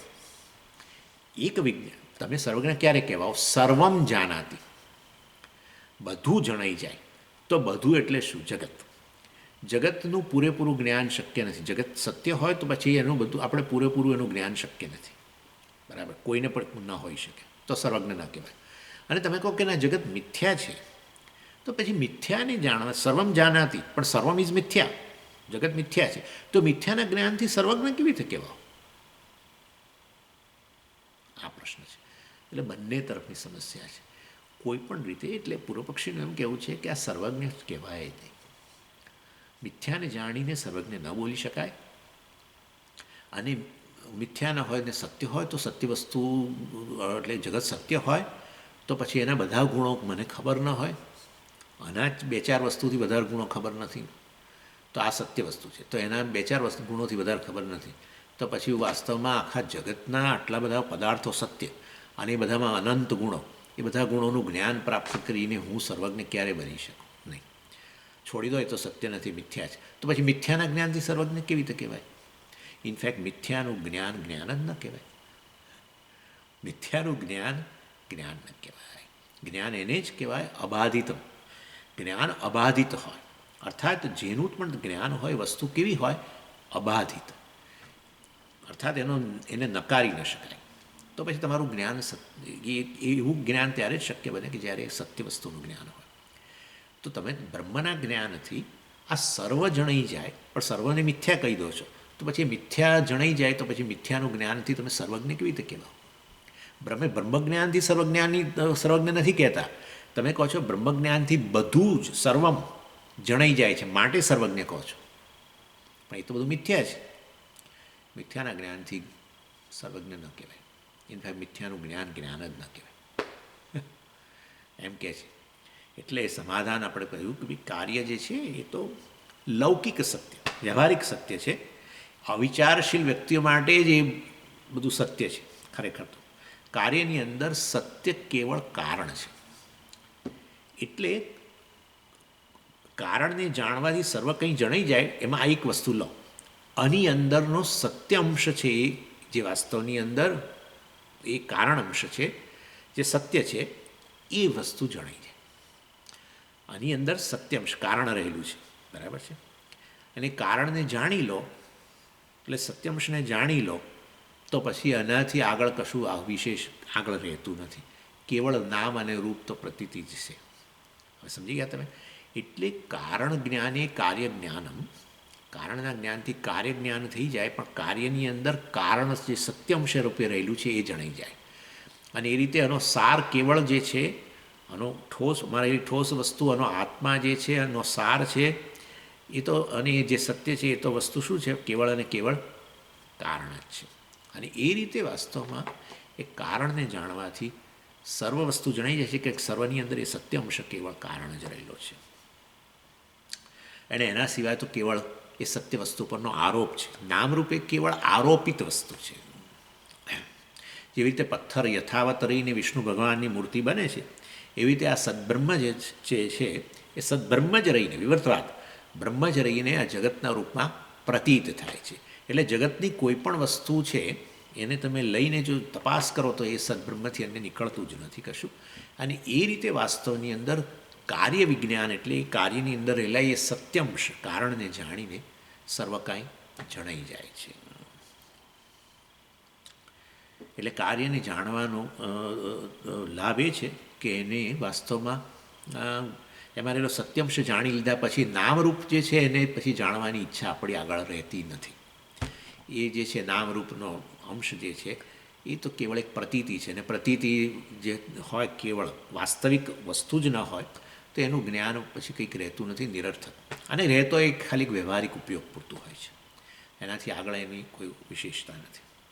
એટલે સત્યના જ્ઞાનથી જ કાર્યની અંદર રહેલો સત્યનું જ્ઞાન, સાર રૂપે રહેલો જે સત્ય છે, કારણ જે છે, એની જાણવાથી સર્વજ્ઞતા સિદ્ધ થઈ જાય છે. એ વસ્તુ આ 54 ને 55ના શ્લોકની અંદર કહી. પછી 56મા શ્લોકમાં કહે છે એટલે સત્યને જાણવું વ્યર્થ નથી, પણ તું આ વસ્તુ જે છે મિથ્યા છે એને જાણવું વ્યર્થ છે એ વસ્તુ વધારે આગળ કહે છે. અનૃતાંશો ન બોદ્ધવ્ય તદ્બોધાનુપયોગત તત્વજ્ઞાનમ પુમર્થમ સ્યાદ નાનૃતાંશાવબોધનમ. એટલે કાર્યની અંદર જે જૂઠો અંશ છે એ કેવળ દેખાવ જે છે, પ્રતીતિ છે જ જેને ન કહી શકાય એવો અંશ છે, એ કાર્યંશ છે. અને એને જાણવાનો કંઈ અર્થ રહેતો નથી. એ રીતે જ્વેલરીની શોપમાં ઊભા રહીને તમે કહી શકો કે આ બધાની અંદર જે સત્યંશ છે, આ બધાનો જે સાર છે, આ બધાનો જે આત્મા છે, એનાથી અન્ય તો કેવળ ખાલી દેખાવ જ છે, પ્રતીતિ જ છે. ને વાસ્તવની અંદર એ સત્યંશની જ આ બધી પ્રતીતિ છે, કારણની જ બધી પ્રતીતિ છે. એવું જ્વેલરીની શોપમાં રહીને કહો તો એનો અર્થ એવો થયો કે તમે સર્વજ્ઞ બની ગયા. બધા જ ઘરેણા છે, તમે એને જાણી લીધા. ઘરેણાના કારણને જાણીને બધું જાણી લીધું, કારણ કે કાર્યની અંદર રહેલો સત્યંશ છે એ જ છે. અને એ કારણંશને જાણવું, સત્યંશને જાણવું એ જ્ઞાન છે. સત્યંશને જાણવું એ જ્ઞાન છે. સત્યને જાણવું જ્ઞાન છે. જે બાધિત થઈ શકે એવું ન એને જ્ઞાન કહો છો ને, હા, તો એ બાધિત નથી થઈ શકતું. એટલે કાર્યના જ્ઞાનથી મિથ્યા જ્ઞાન થયું. ને મિથ્યા જ્ઞાનને જ્ઞાન ન કહેવાય, પણ તમે સમજો કે મિથ્યા વસ્તુ આપોઆપ સિદ્ધ થઈ જાય છે. જ્યારે કારણ કે સત્યંશને કાર્યમાં જાણી લઈએ ત્યારે કાર્ય આપોઆપ જ પ્રતીતિ રૂપ રહી જાય છે, અનુત્તર થઈ જાય છે, મિથ્યા થઈ જાય છે. એને અમે મિથ્યા જ્ઞાન કહીએ છીએ. તમે એને સત્ય માનતા હતા, પણ અમે મિથ્યા જ્ઞાન એટલે મિથ્યાનું જ્ઞાન એવું નથી. અહીંયા મિથ્યા જે કાર્ય જે છે એની અંદર રહેલા સત્યંશને અમે જાણી લઈએ છીએ. એ રીતે અમે સર્વજ્ઞ છીએ. એમ સોનાના સંદર્ભમાં જ્વેલરીમાં ઉભેલો એમ કે આ બધા ઘરેણાં અહીંયા જે અહીંયા મને દેખાય છે તે અને જે એણે છુપાવેલા છે તે છુપાવતા હોય છે એ લોકો બધા પેલા રાખે અંદર પેલા સેફ ફોલ્ટમાં માનથી અથવા બિસ્કિટના રૂપમાં હોય કે એટલે મેં સોનાને જાણવાથી આ જ્વેલરીમાં જે કંઈ દેખાય છે તે અને નથી દેખાતા એવા ઘરેણાઓ કે સોનું બધું મેં જાણી લીધું છે. તો એ બરાબર જ છે. નોન અને અનનોન બધું જ મેં જાણી લીધું છે. કારણ કે એનાથી અન્ય તો કેવળ પ્રતીતિ છે જ નહીં. છે જ નહીં, વાસ્તવમાં છે નહીં, કેવળ આરોપ જ છે. વીંટી વસ્તુ એ વીંટી નામરૂપ એ સોના પરનો આરોપ જ છે. અને એટલા માટે જ 100 ગ્રામ સોનું લઈને 10 ગ્રામ સોનું લઈને તમે જે વ્યક્તિ બનાવડાવે મંગલસૂત્ર એમની અંદર મંગલસૂત્ર નામરૂપ ઉમેરાયું હવે સોનાની અંદર 10 ગ્રામના બિસ્કિટમાં, પરંતુ હજુ 10 ગ્રામ જ નીકળે છે, 15 ગ્રામ થતું નથી. મતલબ કે પ્રતીતિ જ છે, કેવળ પ્રતીતિ. અને એ વસ્તુ અમને પ્રતીતિ છે, અમને એ વસ્તુ સમજાઈ જાય છે. મિથ્યા જ્ઞાન એટલે વાસ્તવમાં મિથ્યા કે કાર્ય જે છે એની અંદર રહેલા સત્ય અંશનો બોધ થઈ જવો. એ સત્યના બોધથી આ નામરૂપ આપોઆપ મિથ્યા થઈ જાય છે, એવું મેં કહીએ છીએ. એ મિથ્યા જ્ઞાન કહેવાય. એટલે સત્ય કારણ બોધ એ કાર્ય બોધ. સત્યના બોધથી કાર્યનો મિથ્યાનો બોધ થઈ જાય છે કે અમે જે કહીએ છીએ આ રીતે કહીએ છીએ. એનાથી અન્ય અંશને જાણવું, એનાથી કોઈ પ્રયોજન સિદ્ધ તો નથી થતું. વાસ્તવિક પ્રયોજન નથી સિદ્ધ થતું. ખરેખર તમે ઊભા થઈ જશો. જગતને જાણવાથી તમારું બેઝિક પ્રયોજન સિદ્ધ થતું જ નથી. આ વસ્તુ જેના મનમાં સ્પષ્ટ થઈ છે એ વ્યક્તિને વૈરાગ્ય છે. ખરેખર આપણને શું છે, જગતની વિવિધ વસ્તુઓને જાણવાથી જ આપણું પ્રયોજન જીવનનું સિદ્ધ થાય છે. જગતને જાણવાથી જરાય પ્રયોજન સિદ્ધ નથી થતું, જરા પણ નહીં. વ્યવહારિક પ્રયોજન તમારું ખરું. વ્યવહારિક પ્રયોજન એટલે શું? આ તમારે ખાવું હોય તો વસ્તુ શું ખાવી શું નહીં એ બધું તમે જાણો. શેમાંથી બનાવ્યું છે, કેટલું જૂનું છે, આ છે તે છે, હમણાં બનાવેલું છે, પેલું છે. વ્યવહારિક પ્રયોજન. પણ સ્વામીજી વ્યવહારિક પ્રયોજનથી આપણી હેલ્થ સારી રહે. આપણી હેલ્થ સારી રહે તો આપણું આયુષ્ય લાંબુ થાય. પણ અમે કહીએ છીએ કે તમારે આયુષ્ય કેમ લાંબુ કરવું છે, તમારે તમારું અસ્તિત્વ કેમ લાંબુ કરવું છે, એ હવે વાત નહીં કરવાની અમારી જોડે. એવી બધી વાતો, એવી બધી ફિલોસોફિકલ વાતો નહીં કરવાની. આ બધું કહો, શું ખાવું, શું પીવું, કેટલી એક્સરસાઇઝ કરવી, આ બધું કહો. આ બધાથી પાછળનું જે તમારું પ્રયોજન છે ને એ સિદ્ધ નથી થતું આ બધાના જ્ઞાનથી. આ બધાના જ્ઞાનથી અને એને અનુરૂપ તમે કર્મ કરો ને એ પ્રમાણે ખાઓ વગેરે, તેથી શું તમારું અસ્તિત્વ લાંબુ થઈ જાય છે? કશું નથી થતું. તમારી જે મહેચ્છા છે અસ્તિત્વને લાંબુ કરવું, એ લીટી લાંબી કરવી છે, એ નથી થતી. એ મહેચ્છા શેને કારણે છે અને એ ઈચ્છા શેને કઈ રીતે પૂરી કરવી નથી. શાંતિ માટે અનેક વલખા મારીએ છીએ, ચારે બાજુ વલખા મારે છે લોકો. ઓહો, સુખ માટે આપણે ગઈકાલ જોયા તો કેટલા વલખા મારે છે. જગતને જાણીને, જગતના પદાર્થોને અમે જાણીએ કયા પદાર્થો આનંદ આપે છે અને એ જાણીને અમે પ્રાપ્ત કરીએ અને સુખી થઈએ. ભૂલી જાઓ, ભૂલી જાઓ. You have to forget it. ભૂલી જ જવું પડે, કારણ કે સ્થિતિ એની એ જ રહે છે. સુખના વિષયો મેળવીને સ્થિતિ એની એ જ રહે છે. હું એવો ને એવો અલ્પ ફરિયાદી એવો ને એવો જ રહું છું. ઇન શોર્ટ, સત્ય વસ્તુનું જ્ઞાનથી પ્રયોજન સિદ્ધ થાય. જે છે જ નહીં એ ખરેખર છે એમ માનીને પછી પ્રયોજન સિદ્ધ કરવા જાઓ તો લપડાક પડે. એવી સ્થિતિ છે. પ્રત્યેક વૃદ્ધ વ્યક્તિ આવી રીતે જીવે છે, લપડાક પડેલી છે. પણ શું કરે, હવે જીવન હવે પૂરું થયું, બેટર લક નેક્સ્ટ ટાઈમ. એટલે એ અહીંયા કહે છે મિથ્યા વસ્તુને જાણવાનું પ્રયોજન છોડી દો. પેલી વ્યક્તિ કેવી છે ને પેલું છે ને ફલાણું છે ઢીકણું છે, અરે છોડો. સત્ય વસ્તુ કેવળ તે આત્મા જ છે. આત્માથી અન્ય કશું નથી. સચ્ચિદાનંદ કે અસ્થિભાથી પ્રિયથી અન્ય કશું છે જ નહીં. એટલે આ વ્યક્તિ સમજી આવી છે ને તેવી છે, પણ તે છે પણ જ જે છે એ આત્મા છે. લો, શું કરશો? એ છે પણ જ. તમે એક વ્યક્તિ વિશે 25 વસ્તુઓ બીજી વ્યક્તિને કહી ફોન કરીને, પણ એમાં રહેલો છે પણ તમે છો. એની અંદર સત્ય અંશ છે તમે છો. એટલે શું તમે તમારી વાત કરી રહ્યા છો કે શું? કોઈ પ્રયોજન સિદ્ધ ના થાય. અજ્ઞાન, વાસ્તવિક રીતે સત્ય વસ્તુ કે આત્માનું અજ્ઞાન અકબંધ રાખીને આ જીવનની અંદર ગમે એવું પ્રાપ્ત કરીને, ગમે એવું કહેવાથી ગમે એવી મોટી પોસ્ટ ને નામ ને કીર્તિ ને ધન ને જે મેળવો મેળવો, પ્રયોજન સિદ્ધ નહીં થાય.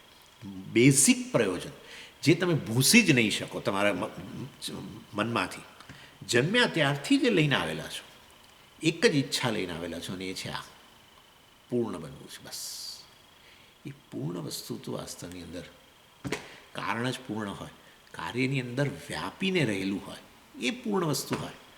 જે તે એક કાર્યને જાણીને કે એને પ્રાપ્ત કરીને એનો ઉપભોગથી એવી પૂર્ણતા ક્યાં મળે? કારણ કે વસ્તુ જ અપૂર્ણ છે, એ નામરૂપે જ અપૂર્ણ છે, અને ખરેખર છે નહીં પાછું. તમે આ બધી કારણોની વાતો કરો, અમે તો કાર્યની વાતો કરો, અમે માટે કાર્ય સત્ય છે, તો પછી હવે તમારી મરજી. એટલે એ વસ્તુ અહીંયા કહે છે વૈરાગ્ય. અને આવો વૈરાગ્ય જીવનની અંદર હોય તો વૈરાગ્ય સે ફલમ બોધ, વૈરાગ્યનું ફળ બોધ છે. વાસ્તવ વૈરાગ્ય હોય તો બોધ થાય. એટલે વૈરાગ્ય ના હોય તો સત્ય વસ્તુનું જ્ઞાન જ ન શક્ય બને. અને આપણને રસ આ રીતે છે, મોક્ષમાં રસ છે. અને મોક્ષનો મતલબ છે વાસ્તવની અંદર જે નિત્ય વસ્તુ છે. કારણ નિત્ય હોય, કાર્ય અનિત્ય હોય. નિત્ય તમે મુક્તિ ઈચ્છો છો, સમજ, અમને મોક્ષ નિત્ય છે એ જ અમને નથી ખબર, જવા દો. અચ્છા, મોક્ષ એટલે શું? મુક્તિ. મુક્તિ એટલે શેમાંથી? દુઃખમાંથી મુક્તિ, અલ્પતામાંથી મુક્તિ. એ કેવી ઈચ્છો છો? નિત્ય કે અનિત્ય? હંમેશ માટે ઈચ્છો છો? અસલામતીમાંથી મુક્તિ હંમેશ માટે, દુઃખમાંથી મુક્તિ હંમેશ માટે, અશાંતિમાંથી મુક્તિ હંમેશ માટે. તો પછી એનો અર્થ કે મુક્તિ, મોક્ષ જે ઈચ્છો છો, નિત્ય ઈચ્છો છો, એ નિત્ય વસ્તુ કેવી હોય છે? કારણ રૂપમાં હોય કે કાર્ય હોય? કાર્ય અનિત્ય હોય ને કારણ નિત્ય હોય. એટલે કારણને જાણવું, નિત્ય વસ્તુને જાણવાથી મુક્ત થાવ. કારણ છે સદ્બ્રહ્મ કે આત્મા, એને જાણવાથી મુક્તિ મળે. નહીં કે કાર્ય જે ખરેખર છે નહીં એને જાણવાથી કોઈ ફાયદો ન થાય. એ પોતે જ અલ્પ છે. જે વસ્તુ પોતે અલ્પ હોય એને પ્રાપ્ત કરીને કે એના ઉપભોગથી ક્યારેય પૂર્ણતા ના આવે. એનીવે, અને એટલે વાસ્તવમાં વૈરાગ્ય, હવે આવા વૈરાગ્યના નામે બૌદ્ધોને ઈશ્વરમાં નહીં માનનારા લોકો પણ ચર્ચા કરે છે. જાણે કે વૈરાગ્ય હોય રીતે સર્વમ દુઃખમ દુઃખમ. આપણે કહીએ ભાઈ જગત પ્રત્યે રાગ ન હોવો એટલે શું કહે છે? જગત તો બધું દુઃખમય છે, સર્વમ ક્ષણિકમ ક્ષણિકમ, બધું ક્ષણિક છે, બધું દુઃખમય છે. અને આ રીતે બધું છોડી દો અને છેવટે એનું કારણ તો શૂન્ય છે. શૂન્ય બની જાઓ, નિર્વાણ. અને શૂન્ય વસ્તુ બની જાઓ, અર્થાત આ બધું દુઃખ અને દુઃખમય છે, ક્ષણિક છે, છેવટે શૂન્ય, સર્વમ શૂન્યમ શૂન્યમ, બધું શૂન્ય છે. એ રીતે શૂન્યનો છેવટે શૂન્ય બની જાઓ, એ મોક્ષ છે. ખોટી વાત છે. કારણ કે મોક્ષ કેવળ દુઃખમાંથી નિવૃત્તિ નથી. કેવળ દુઃખમાંથી નિવૃત્તિ હોત તો આ જ સારું છે. સર્વમ દુઃખમ દુઃખમ, સ્વામીજી બધું દુઃખમય છે, મને તો કશામાં હવે રસ રહ્યો નથી, બધું ક્ષણિક છે, મને તો કશામાં રસ રહ્યો નથી. એ લોકો બીજા બે સૂત્રો આગળ વધારે, સર્વમ શૂન્યમ શૂન્યમ વગેરે, બધું શૂન્યમય છે, શૂન્ય છે. ખરેખર શૂન્યમાંથી બધું આવ્યું છે ને શૂન્ય રૂપ જ છે. દુઃખમાંથી મુક્તિ એ મોક્ષ નથી. સુખની પ્રાપ્તિ પણ મોક્ષ છે આપણા માટે. મોક્ષ એટલે કેવળ દુઃખમાંથી મુક્તિ નહીં. અને એ વાસ્તવમાં એ ક્યારે પ્રાપ્ત થાય? શૂન્યને જાણવાથી સુખની પ્રાપ્તિ ન થાય, બરાબર ને? શૂન્ય જાણવાથી સુખની પ્રાપ્તિ ન થાય. આત્મા જે પૂર્ણ છે, સુખ સ્વરૂપ છે, આનંદ સ્વરૂપ છે, એને જાણવાથી. એટલે બૌદ્ધોમાં આપણામાં બહુ મોટો ફેર છે. દુઃખની નિવૃત્તિને મોક્ષ કહે છે. કેટલા બીજા છે દર્શનોમાં આવું જ છે. દુઃખમાંથી મુક્તિ, આઈ થિંક જૈનોમાં પણ એવું છે લગભગ. દુઃખમાંથી મુક્તિ, કેવળ દુઃખમાંથી મુક્તિ, બસ એ મોક્ષ. ના, દુઃખમાંથી મુક્તિ, આત્યંતિક મુક્તિ અને સુખ અવાપ્તિ, સુખની પ્રાપ્તિ. એ સુખની પ્રાપ્તિ ત્યારે થાય જ્યારે શૂન્યને જાણીને નહીં, પૂર્ણને જાણીને. આત્મા પૂર્ણ છે, એ જ વ્યાપેલો છે આ સમગ્ર જગતની અંદર, એ જ સત્ય વસ્તુ છે, એ જ કારણ છે. કારણથી અન્ય ખરેખર કાર્ય નામની કોઈ વસ્તુ જ નથી. એટલે આ વાસ્તવની અંદર એવી અને એ બ્રહ્મ છે, આત્મા છે, એ આત્મા પૂર્ણ છે. પૂર્ણને જાણવાથી સુખ હોય ને, શૂન્યને જાણવાથી સુખ થોડું થાય. તમારો સુખના અનુભવની અંદર શેનો અનુભવ થાય છે? પૂર્ણતાનો અનુભવ થાય છે, શૂન્યતાનો નહીં. શૂન્યનો બધું શૂન્ય બની જાય છે સ્વામીજી. સુખની ક્ષણની અંદર બધું શૂન્ય બની જાય છે. ના ના, બધું પૂર્ણ બની જાય છે. કોઈ અલ્પતા નથી લાગતી. ગઈકાલે આપણે ચર્ચા કરી હતી. એટલે આ રીતે વૈરાગ્ય પ્રાપ્ત કરવો જોઈએ, બરાબર છે. એ લોકોમાં આ સૂત્રો કદાચ કામ કરે. એને વૈરાગ્ય આપણે નથી કહેતા ખરેખર. તો આ બધું દુઃખમય છે, ક્ષણિક છે, એને વૈરાગ્ય ન કહેવાય. એ હેલ્ધી વૈરાગ્ય નથી. જગત જગત છે. આ જગત જે કંઈ છે એ વાસ્તવમાં આત્માની કે પરમાત્માની અભિવ્યક્તિ છે, કેવળ પ્રતીતિ છે. આપણે આવું બધું દુઃખમય છે એવું નથી કહેતા. આ જગત જે છે વાસ્તવમાં પરમાત્માની અભિવ્યક્તિ છે, કેવળ પ્રતીતિ છે. માયા થકી આ રૂપમાં જણાઈ રહેલું છે. વાસ્તવિક રીતે પ્રત્યેક વસ્તુ એ અલ્ટિમેટલી એક જ વસ્તુ છે, અને એ છે પરમાત્મા. અદ્વૈત વસ્તુ છે, પૂર્ણ વસ્તુ છે. એનો બોધથી પૂર્ણતા આવે. એટલે વૈરાગ્ય પ્રાપ્ત કરીને આપણે જે વૈરાગ્ય કહે છે આ પ્રકારની જિહાસા નહીં. આ બધું નકામું છે, ક્ષણિક છે, દુઃખમય છે, એવું નહીં. એનો કેટલોક ઉપયોગ છે, એનું પ્રયોજન છે, વ્યવહારિક પ્રયોજન છે. પરંતુ વાસ્તવિક રીતે જે મૂળ પ્રયોજન છે મનુષ્યના જીવનનું, એ સિદ્ધ કરવા માટે એ સક્ષમ નથી. એ આપણે જરૂર કહીએ. એ રીતે એમાં એને પ્રત્યેના રાગ વગેરેમાંથી મુક્ત બનીએ. સાથે સાથે દ્વેષમાંથી મુક્ત બનીએ. કારણ કે દ્વેષ એટલે કે જાણે તદ્દન નકામું છે. ના, એ વ્યવહારિક પ્રયોજન સિદ્ધ કરે છે. જગત નામરૂપ છે, એ પ્રયોજન સિદ્ધ કરે છે. જે પ્રયોજન માટી સિદ્ધ નથી કરી શકતું, એ પ્રયોજન ઘડો સિદ્ધ કરે જ છે. ઘડો જે પ્રયોજન સિદ્ધ કરે છે પાણી ભરવાની, માટી નથી જ કરી શકતો. પણ તેથી માટી નામની વસ્તુ નથી અને ઘડા નામની વસ્તુ છે, અથવા ઘડો અને માટી જુદું જુદું છે, એ ભૂલમાંય ના બોલતા. કારણ કે ઘડાની અંદર અંશે અંશ માટી જ છે. ઘડાનું હોવાપણું જ માટી છે, અને માટે માટી જ ઘડાના રૂપમાં પ્રતીત થઈ રહેલી છે. એટલે એ રૂપનું જે તે પ્રયોજન તે છે, એટલું પ્રયોજન એ સિદ્ધ કરે છે. પણ એ પ્રયોજનથી જીવનનું મૂળ પ્રયોજન છે મનુષ્યનું, એ સિદ્ધ નથી થતું. વ્યવહારિક પ્રયોજન વ્યવહારિક પ્રયોજન છે, પણ જે વાસ્તવિક પ્રયોજન છે એ તો સત્ય વસ્તુને જાણવાથી જ થાય છે. અને એ રીતે વાસ્તવમાં પછી વૈરાગ્ય પ્રાપ્ત કરીને શ્રવણમનન નિધિધ્યાસન વગેરેથી વાસ્તવ પરમાત્માનો આત્માનો સાક્ષાત્કાર, એટલે આત્માને જાણવું. અને ત્યારે આનંદની, દુઃખની પણ મુક્તિ થઈ જાય. દુઃખમાંથી મુક્તિ, અસલામતીમાંથી મુક્તિ, એ પરમાત્માને જાણીને જે સત સ્વરૂપ છે એને જાણીને, અને જે વાસ્તવમાં પૂર્ણ છે એને જાણીને પૂર્ણતાની પ્રાપ્તિ થઈ જાય, સુખ પ્રાપ્તિ થઈ જાય. દુઃખમાંથી મુક્તિ હંમેશ માટે થઈ જાય, અસલામતીમાંથી, અશાંતિમાંથી. કારણ કે આત્મા જ શાંત સ્વરૂપ છે, સાયલન્સ છે. બસ સ્વભાવથી શાંતમ શિવમ અદ્વૈતમ. જે શાંતિ તમે ઈચ્છો છો એ તો આત્માનું જ સ્વરૂપ છે. એ જ પ્રત્યેક વૃત્તિની અંદર રહેલું છે. બે વૃત્તિઓની વચ્ચે જે સાયલન્સ છે એ પણ આત્મા છે. વૃત્તિઓ ઉત્પન્ન થાય છે સાયલન્સમાંથી, લય પામે છે સાયલન્સમાં. અને આ રીતે એ શાંતિ વાસ્તવમાં આત્માનું સ્વરૂપ છે. એ જાણીને હંમેશ માટે શાંત બની જાય છે. એટલે જે ઈચ્છીએ છીએ આપણે મૂળ વસ્તુ, એ આ સત્ય વસ્તુ આત્માને જાણવાથી સિદ્ધ થાય છે. ઓમ પૂર્ણમદ પૂર્ણમિદમ પૂર્ણાત પૂર્ણમુદચ્યતે પૂર્ણસ્ય પૂર્ણમાદાય પૂર્ણમેવાવશિષ્યતે. ઓમ શાંતિ શાંતિ શાંતિ. હરિ ઓમ શ્રી ગુરુભ્યો નમઃ. હરિ ઓમ.